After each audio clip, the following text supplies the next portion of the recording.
সচিবালয়ের কর্মকর্তা কর্মচারীরা আসলে কি চান? এতদিন জানতাম মানুষ ন্যায্য দাবি নিয়ে আন্দোলন করে, কিন্তু তারা যে দাবিটা নিয়ে আন্দোলন করতেছে সেটা সম্পূর্ণ অন্যায্য, অনৈতিক।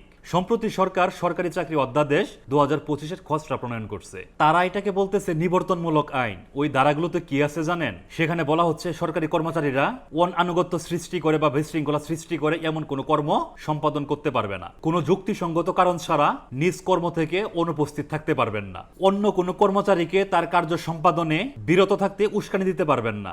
যে কোনো সরকারি কর্মচারীকে তার কর্ম সম্পাদনে বাধাগ্রস্ত করতে পারবেন না। যদি এগুলো করেন তাহলে তাদের জন্য 3টা শাস্তির কথা বলা হচ্ছে। প্রথমে যেটা বলা হচ্ছে সেটা হচ্ছে তারা যে গ্রেডে বেতন পান সেখান থেকে নিচে নামায় দেওয়া হবে, তাদেরকে চাকরি থেকে অপসারণ করা যাবে অথবা চাকরি থেকে বরখাস্ত করা যাবে।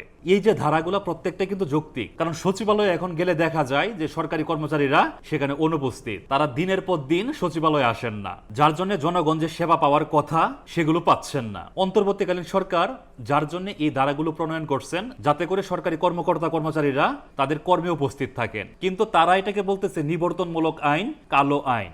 যেখানে তাদের জনগণের সেবক হওয়ার কথা ছিল সেখানে আজ তারা একটা অন্যায্য দাবি নিয়ে আন্দোলন করতেছে। ধিক্কার এসব কর্মকর্তা কর্মচারীদের প্রতি যারা এরকম একটা অন্যায্য দাবি নিয়ে আন্দোলন করতেছে।